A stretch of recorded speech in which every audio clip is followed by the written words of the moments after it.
The thunder cracked across the Colorado sky as Preston Xavier dismounted his horse, his boots sinking into the mud outside the main house of the Lazy R Ranch. The spring of 1879 had brought relentless rains to the territory around St. Elmo, turning the once dusty ranch into a sodden mess that made every chore twice as difficult. "Ain't never seen it rain like this," muttered Hank, the aging ranch hand who'd been working the Lazy R since before Preston was born. "Cattle's getting nervous. River's rising too." Preston nodded, pulling his drenched hat from his head and slapping it against his thigh. "We'll need to move the herd to higher ground tomorrow. Can't risk losing any more to the floods." His 28 years had taught him that in ranching, nature always had the final say, and this spring seemed determined to test every man's resolve. "Boss wants to see you," Hank said, jerking his thumb toward the house. "Says it's important." Inside, Richard Ryder, owner of the Lazy R, sat behind his massive oak desk, a map of the ranch spread before him. At 55, Ryder had built the ranch from nothing, and his weathered face showed every year of struggle. "Xavier," Ryder acknowledged as Preston entered, water still dripping from his coat. "Got word from town. Dr. Vaughn passed away last night." Preston removed his hat respectfully. "Sorry to hear that, sir. He was a good man. Indeed, his daughter's coming to settle his affairs. Felicity, I believe her name is, educated back east, some kind of nurse or healer herself." Ryder folded the map carefully. "I've offered her use of the old Sullivan cabin while she's here." "It's the least we can do." Preston nodded, though his mind was already on tomorrow's work. A city woman coming to St. Elmo meant little to him when there were 500 head of cattle to move before the next storm. 3 days later, the rain had finally stopped, though the skies remained threatening. Preston worked from dawn, moving cattle to the northwestern pastures, repairing fences washed away by the floods, and checking on calves born during the storm. By midday, he was soaked with sweat despite the cool air. "Xavier," called one of the younger hands. "Found 2 more strays down by the creek. They're stuck in the mud." Preston whistled for his horse and rode out to the creek bed where 2 young heifers were indeed trapped in thick, sucking mud. It took 3 men with ropes and horses to pull the first one free. "Careful with the second one," Preston instructed. "Looks like she's hurt her leg." As they worked to free the second heifer, Preston's boots slipped on the slick bank. He fell hard, his right leg twisting unnaturally beneath him. A sharp crack and blinding pain told him immediately that something was very wrong. "Boss," shouted one of the hands. "Boss is down." The world went fuzzy around the edges as Preston tried to stand, only to collapse again as his leg gave way. The last thing he remembered before losing consciousness was being lifted onto a makeshift stretcher, the sky spinning above him, and the distant sound of thunder returning. He awoke to unfamiliar surroundings and the worst pain he'd ever felt.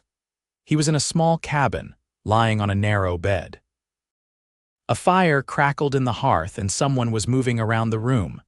"Don't try to move," said a woman's voice, firm but gentle. "Your leg is broken in 2 places." Preston squinted through the pain. A woman he'd never seen before stood beside the bed, rolling up her sleeves. She had auburn hair pulled back severely from her face and eyes the color of the sky just before a storm. "Who are you?" he managed to ask, his throat dry. "Felicity Vaughn," she replied, measuring something into a cup. "Dr. Vaughn was my father. Drink this. It will help with the pain." Preston eyed the cup suspiciously, but took it when another wave of pain washed over him. The liquid was bitter, but he drank it all. "The ranch hands brought you here because it was closer than town," Felicity explained, taking the cup back. "I've set your leg, but you'll need to stay off it for at least 6 weeks. 6 weeks?" Preston tried to sit up, wincing as pain shot through his leg. "I can't be laid up for 6 weeks. There's a ranch to run. The ranch will have to manage without you, Mr. Xavier." Her tone brooked no argument. "Unless you'd prefer to lose the leg entirely," that shut him up. As the medicine began to take effect, dulling the sharp edges of his pain, Preston studied her more carefully. She was younger than he'd initially thought, perhaps 25 or 26, with a sprinkling of freckles across her nose and a determined set to her jaw. "How do you know my name?" he asked, his thoughts becoming foggy. "Your men told me. Now rest. We'll talk more when you wake." The next few days passed in a blur of pain, fever, and Felicity's constant presence. She changed his bandages, forced medicine and broth down his throat, and refused to listen to his protests that he needed to get back to work. By the end of the first week, the fever had broken, and Preston was clear-headed enough to appreciate the gravity of his situation. His right leg was splinted from hip to ankle, rendering him completely immobile. The cabin, which he now recognized as the old Sullivan place about a mile from the main ranch house, was small but well-maintained. "Your men come by every day to check on you," Felicity told him as she changed his bandages. "Mr. Ryder himself was here yesterday while you were sleeping." "He said to tell you not to worry about the ranch," Preston grunted. Easy for him to say. Spring's the busiest time, calving, branding, moving the herds. "They seem to be managing," Felicity replied. Her hands were gentle as she examined his leg, but her touch was clinical, professional. "The break is healing well, but you still need to stay off it."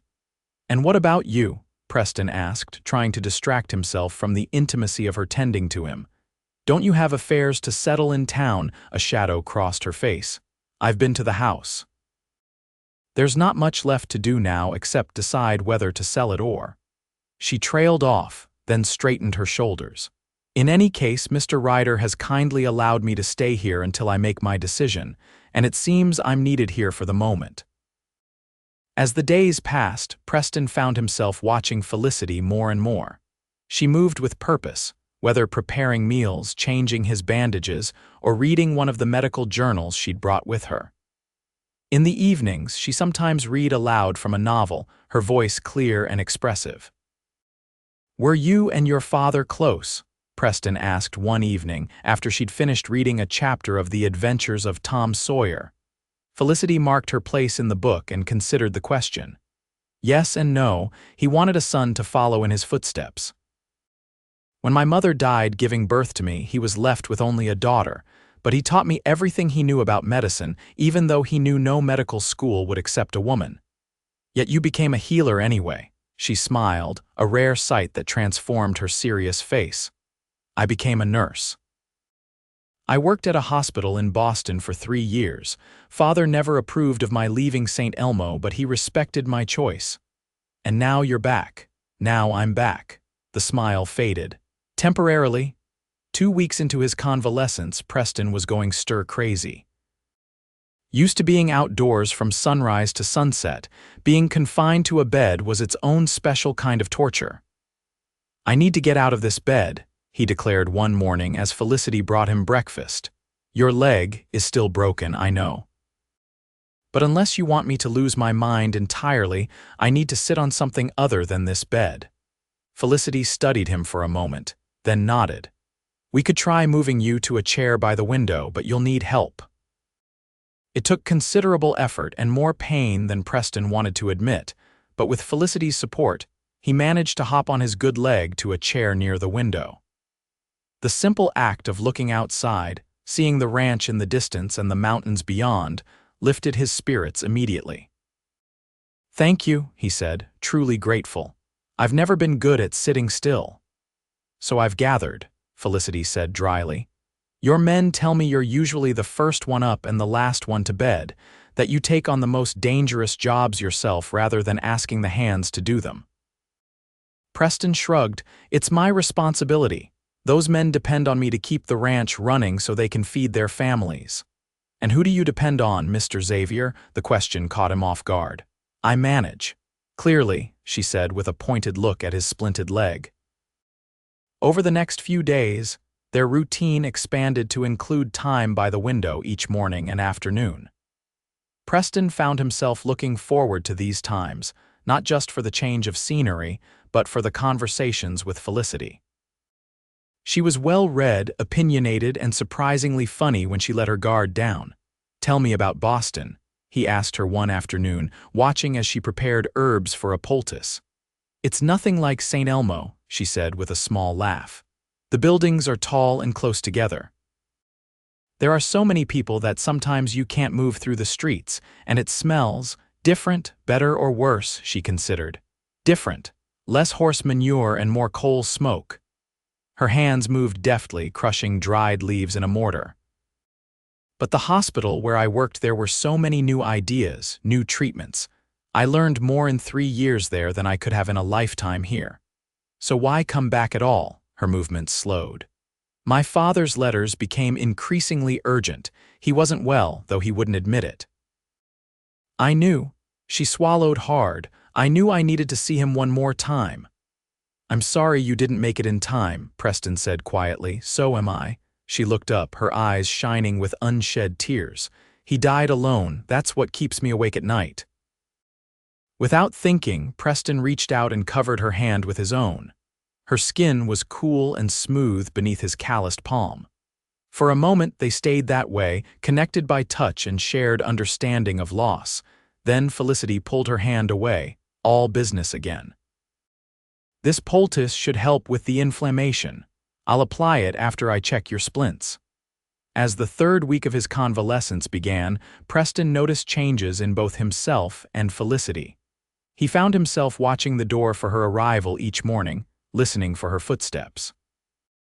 And she seemed less guarded around him, occasionally letting slip personal details about her life in Boston or memories of growing up in St. Elmo.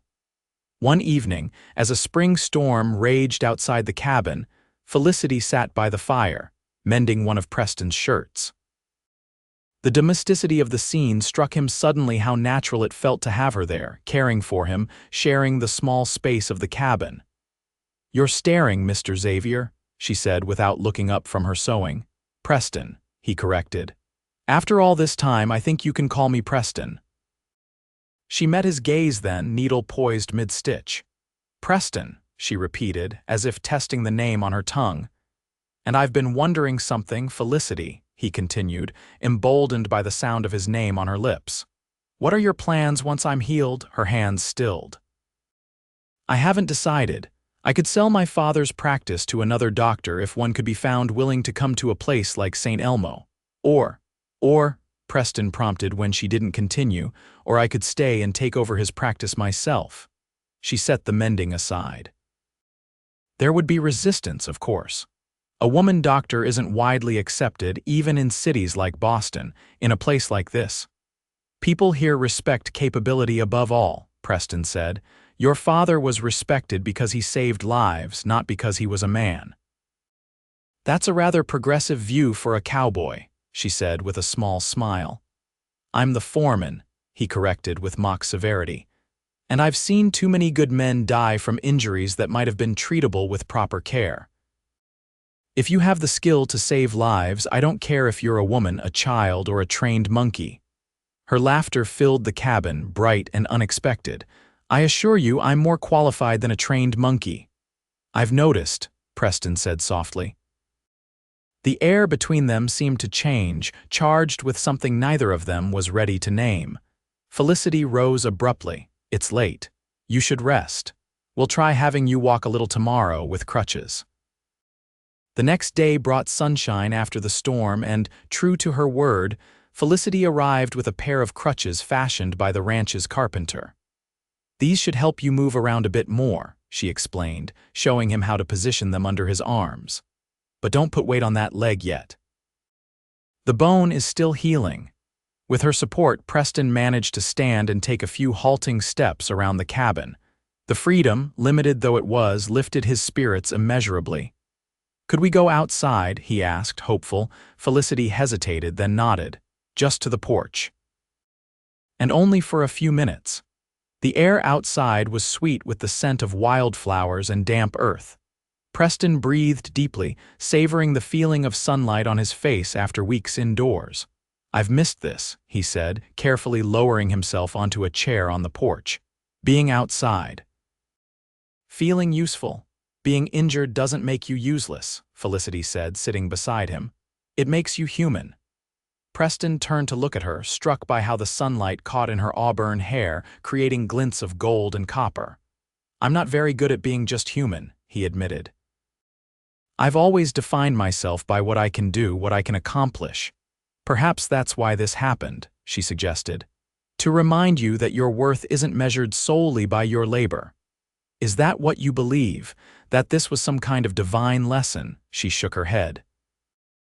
I believe in medicine and science, but I also believe that sometimes we need to be forced to stop and see what's right in front of us. Their eyes met, and for a moment, Preston thought he understood exactly what she meant.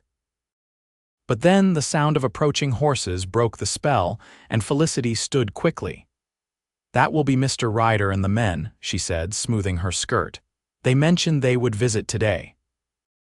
The ranch owner and several hands rode up to the cabin, bringing news of the ranch and supplies from town. Preston listened eagerly to updates about the cattle, the repairs to flood-damaged fences, and the progress of spring calving. We're managing, Ryder assured him, but we'll be glad to have you back, Xavier. The men respect you. They don't always listen to Williams the same way. Preston nodded, grateful for the vote of confidence but increasingly aware of Felicity moving quietly around the cabin, preparing coffee for the visitors. Existing somehow separate from his ranch life yet increasingly central to his thoughts. As the fourth week of recovery progressed, Preston found himself gaining strength and mobility. With the crutches, he could now move around the cabin freely and even venture outside to sit on the porch for longer periods. Felicity remained vigilant about his care, checking his leg daily and adjusting his exercises to build his strength without risking further injury. One afternoon, as they sat on the porch watching a thunderstorm roll in across the valley, Felicity spoke of her father. He loved storms, she said, her voice soft with memory. He said they reminded him of life, powerful, unpredictable, capable of both destruction and renewal. Sounds like a wise man, Preston replied, watching her profile as she gazed at the approaching clouds. He was stubborn too. Like someone else I know, she glanced at him with a small smile. He would have liked you, I think. Even though I'm just a cowboy, a foreman, she corrected, mimicking his earlier tone. And my father respected men who took responsibility seriously, who cared for others. Preston felt a warmth in his chest that had nothing to do with the coffee they were sharing. I wish I could have known him. Lightning flashed in the distance, followed by a low rumble of thunder. The air grew heavy with the promise of rain. We should go inside, Felicity said, rising from her chair. As they moved toward the door, a particularly bright flash of lightning startled Felicity, causing her to stumble. Preston instinctively reached out to steady her, balancing precariously on his crutches. For a moment they were closer than they had ever been, her body pressed against his arm around her waist. I've got you, he murmured, looking down into her wide eyes. So you do, she whispered back. Neither moved until another crack of thunder broke the moment, sending them hurrying inside just as the first heavy drops of rain began to fall. That evening, as rain pounded on the roof of the cabin, something had shifted between them. Their conversations flowed more easily, punctuated by comfortable silences and occasional laughter. When Felicity checked his leg, her touch seemed to linger longer than strictly necessary for medical purposes. It's healing well, she pronounced, her fingers gentle on his skin. Another 2 weeks and you should be able to put some weight on it, with a cane, not the crutches. 2 more weeks, Preston repeated, finding himself strangely reluctant to consider the end of his convalescence. And then you'll be free of your troublesome patient. Felicity's hands stilled on his leg. You haven't been troublesome, quite the opposite, in fact. Oh, she stood, smoothing her apron. You've been a welcome distraction during a difficult time. Is that all I've been? Preston asked, surprising himself with his boldness. Felicity met his gaze, something vulnerable in her eyes. What are you asking me, Preston? He swallowed hard. I'm asking if you felt it too, this connection between us. For a long moment she didn't respond. Then very quietly she said, I have. The admission hung in the air between them, weighty with possibility. But it can't lead anywhere, she continued, turning away to busy herself with arranging medical supplies. In 2 weeks you'll return to the ranch, and I haven't decided what I'll do, but Boston still calls to me. The work I was doing there was important. And what if something more important is here? Preston asked. She looked back at him, her expression a mixture of hope and resignation. I can't base life decisions on a connection formed during unusual circumstances. Neither should you. Before he could argue, she bid him good night and left, the door closing softly behind her.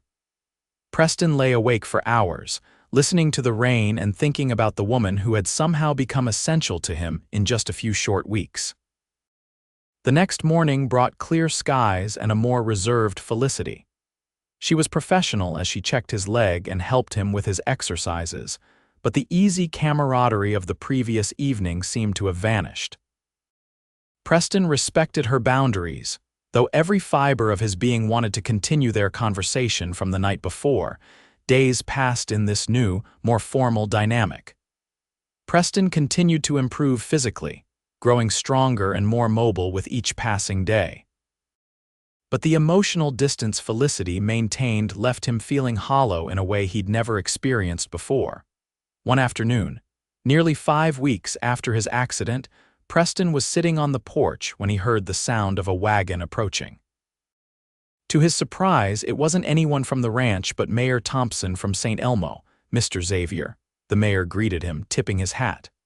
Good to see you up and about. Is Miss Vaughn around? Inside, I believe, Preston replied, curious about the mayor's visit.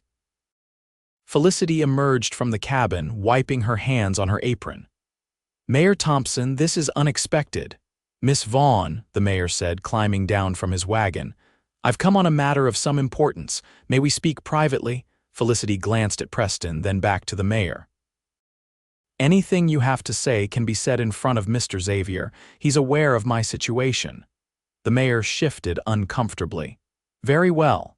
The town council has been discussing your father's practice. We're in desperate need of a physician, as you know.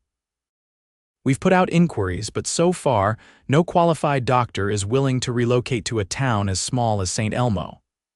I see, Felicity said, her expression carefully neutral.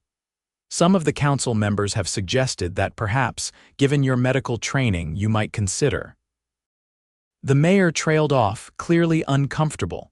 Taking over my father's practice, Felicity finished for him. Yes, temporarily, of course, until a suitable replacement can be found. Preston watched Felicity closely, noting the way her hands tightened on her apron. I'm trained as a nurse, not a doctor, she said slowly. But I did assist my father for many years, and my experience in Boston taught me a great deal about modern medical practices. You're more qualified than anyone else in the county, the mayor said frankly, and folks are getting desperate. Mrs. Wilkins is expecting her 6th child any day now. Old man Peter's consumption is getting worse. We need someone with medical knowledge, and soon. Felicity was quiet for a long moment. I'll need to think about it, she finally said. This isn't a decision to be made lightly.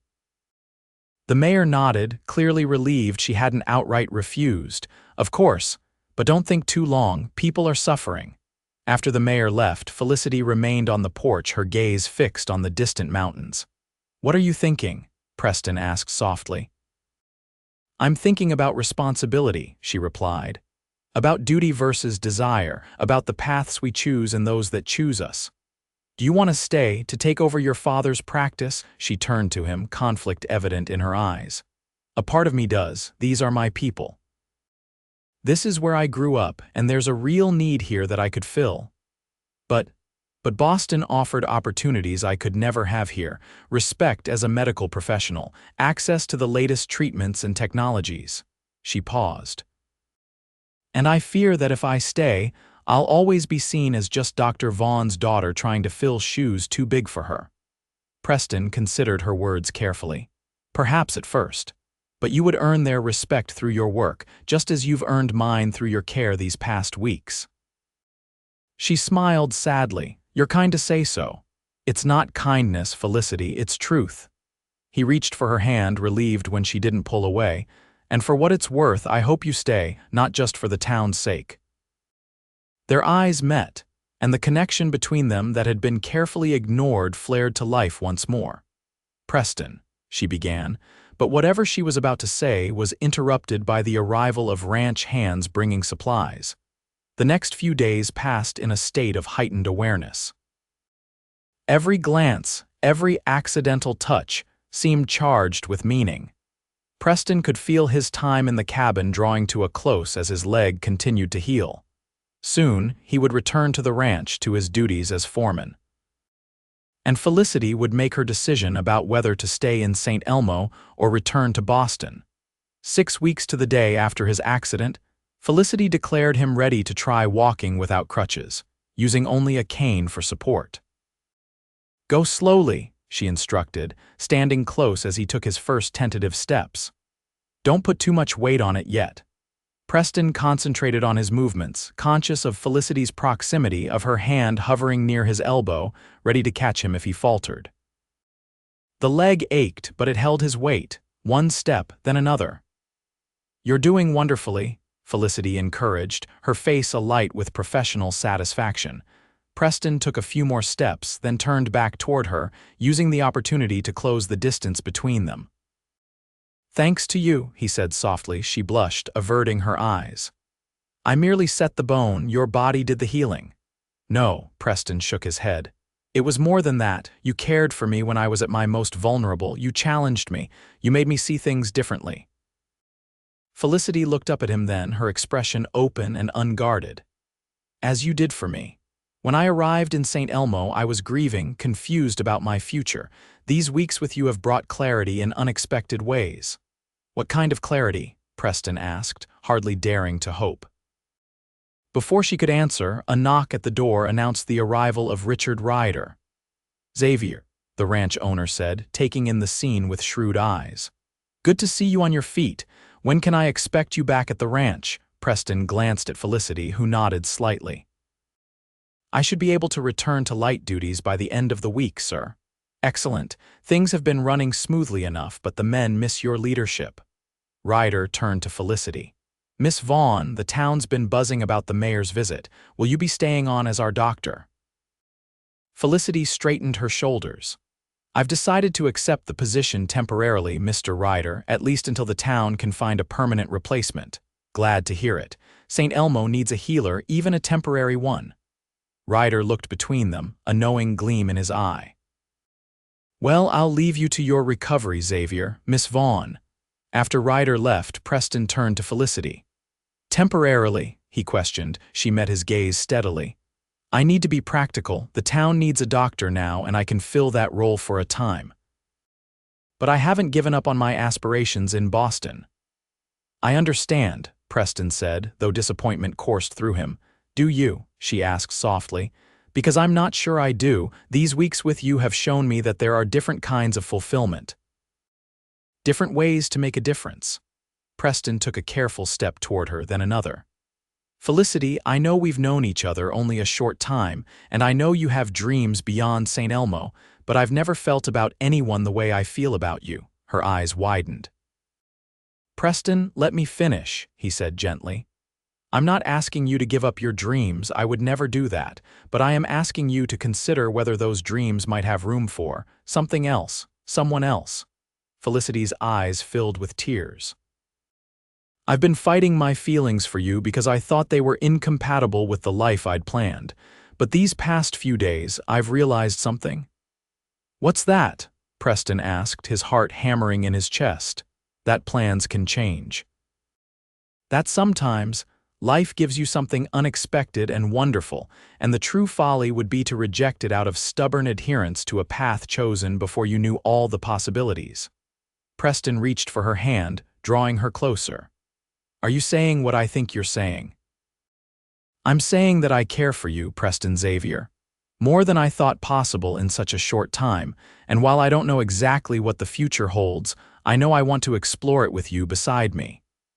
With his free hand, Preston cupped her cheek, his thumb brushing away a tear that had escaped. "I love you, Felicity Vaughn, and whatever path you choose, I want to walk it with you. Even if it's not easy," she whispered. Nothing worth having ever is, he replied, and then, finally, he kissed her. 1 year later, Preston stood on the porch of the cabin that had once been his sick room and was now his home. His leg had healed completely, though it still ached sometimes before a storm. He had returned to his duties as foreman of the Lazy R, while Felicity had established herself as St. Elmo's doctor. It hadn't been easy. There had been resistance from some quarters to a female physician, but Felicity's skill and dedication had gradually won over even the most skeptical townspeople. Preston had supported her every step of the way, just as she had supported him through his recovery. "What are you thinking about?" Felicity asked, coming to stand beside him, her hand slipping naturally into his. "About how far we've come," he replied, pulling her close. "About how falling and breaking my leg turned out to be the best thing that ever happened to me." She laughed, the sound still as captivating to him as it had been the first time he'd heard it. "A rather painful way to find love, don't you think? Worth every moment of pain," he assured her, placing a gentle kiss on her forehead. Felicity's hand went to her slightly rounded belly, where their first child was growing. "The mayor asked me again today if I've reconsidered making my position permanent." "And what did you tell him?" Preston asked, though he already knew the answer. They had discussed it at length over the past months. "I told him yes," she said simply. "My place is here now, with my patience with you, with our family." Preston smiled, his heart full. "No regrets about Boston, none," she said firmly. "I've written to my colleagues there. They're sending medical journals and information about new treatments. I can still be part of advancing medicine while serving the people who need me most." From the distance came the sound of approaching horses' ranch hands coming to consult with Preston about the day's work. Life on the ranch continued its cyclical rhythm, but now Preston faced each day with a fullness of purpose and joy he'd never known before. "I love you," he told Felicity, stealing one more kiss before duty called. "And I love you," she replied, her eyes shining with the promise of their future together. "Now go be a foreman. Your men need you." As Preston limped slightly toward the approaching riders, he reflected on how a single moment of fall on a muddy creek bank had changed the course of his life. How in his moment of greatest vulnerability, he had found his greatest strength in the love of a remarkable woman. And as storms would continue to come to the Colorado territory, testing the resolve and resources of all who lived there, Preston knew with absolute certainty that the love he and Felicity shared was stronger than any storm nature could devise. It had lifted him when he had fallen, healed him when he was broken, and would sustain them both through whatever challenges lay ahead.